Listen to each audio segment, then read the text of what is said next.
Welcome back, students. This is Megasham Raju, Engineering College Bikaner, Mechanical Department. And now, in the previous lectures, we have seen linear measurements, angular measurement, and linear measurements like vernier caliper, micrometer, and in angular measurements, protractors, different types of bevel protractor. And then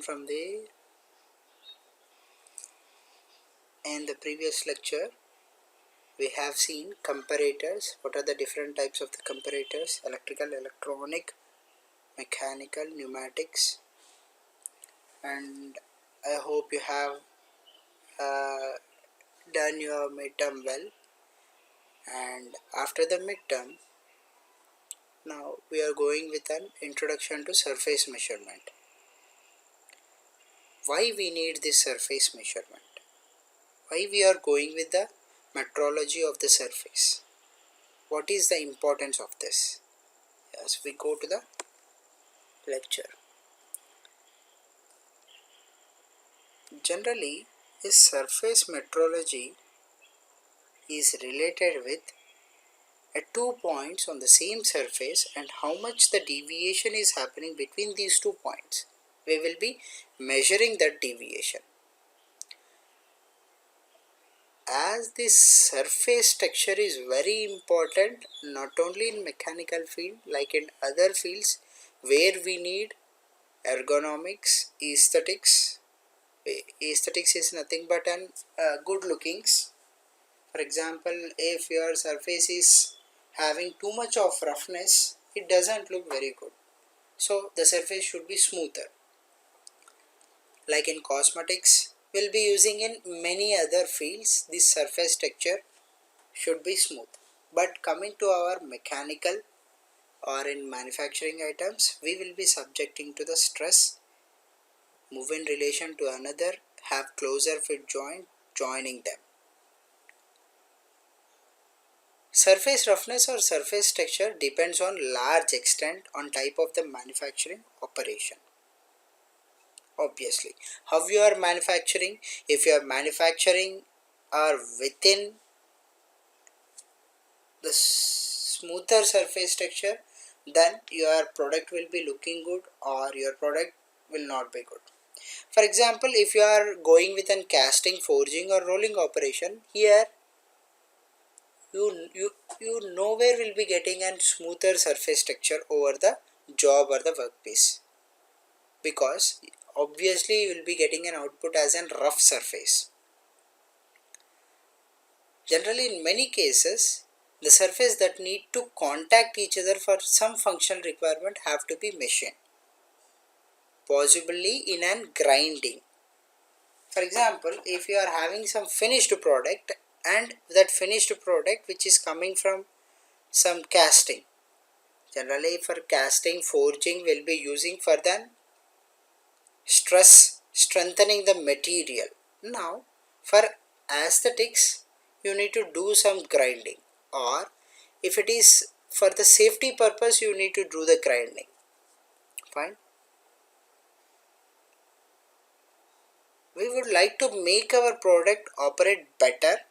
If your surface texture is very good, that operation will be, it will be having a longer life and the cost will be somewhat lesser and it will look better.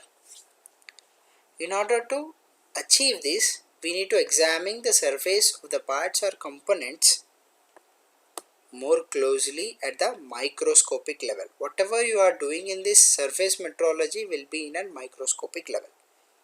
Contact between the mating parts is believed. What are these mating parts? Is like if any two parts coming to touching each other, then we'll be calling it as a mating parts.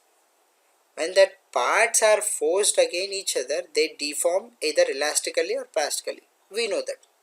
Whenever if two parts mate each other and if they enter into elastic zone, if whatever forces you are applying are within the elastic zone, then that forces, after removing that of the forces, then the material will be coming into an original equilibrium.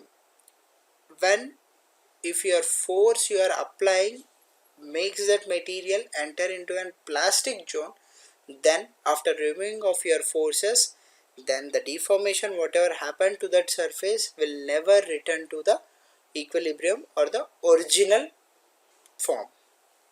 So this is the just introduction to metrology. In the next slide I will be discussing with some example. So now coming to the surface metrology concept, if you just see this diagram here, this diagram represents many things. It is in microscopic level we have taken this diagram, and this is the whatever cutting direction or the lay direction in which we are taking it. And if you just see the cross section of a particular workpiece,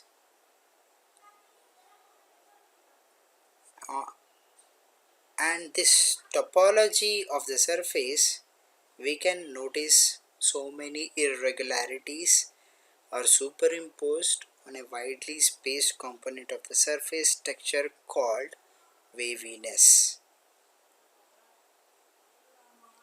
Right here you can see the waviness, irregularities. So these irregularities have a pattern and are oriented in a particular direction depending on the factor that causes the irregularities in the first place. What are the factors causing these irregularities are, while you are just keeping your workpiece or the job into the lathe machine during the feedback, definitely the irregularities will happen. So feedback marks of the cutting tool. Then while you are chattering the workpiece, due to some vibrations, the surface texture will not be smooth. And again the irregularities on surface due to rupture of the workpiece. Obviously if your workpiece is just having in too much of the friction, then definitely the surface won't be smooth.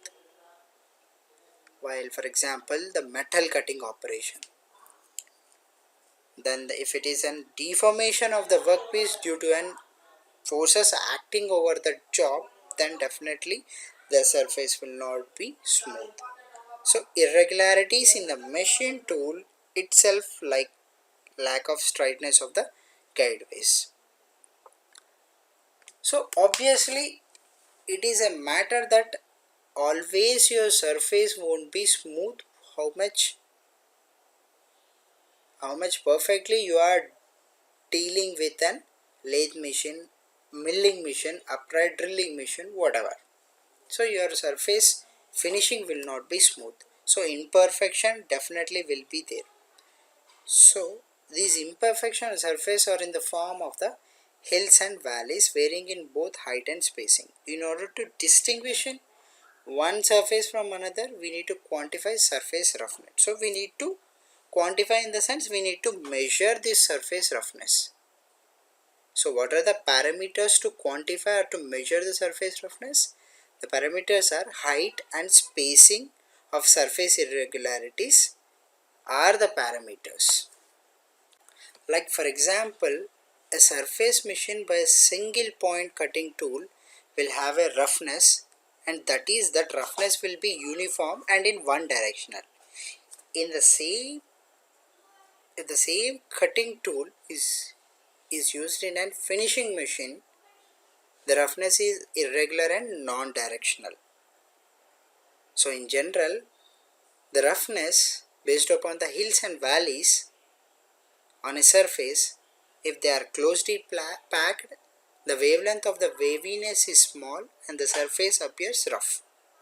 So if they are closely packed, the wavelength of a waviness is small and surface appears rough. On the other hand, if hills and valleys are relatively far apart, here the waviness is predominant parameter of interest and it most likely caused by the imperfection in the machine tool. In the similar way, if it is tightly packed, hills and valleys are tightly, so here it is having we are closely packed, and here it is not closed, it is tightly packed, the surface is to have a primary texture, whereas surfaces with pronounced waviness are said to have a secondary texture. So here what he is just telling is, if the hills and valleys are closely packed,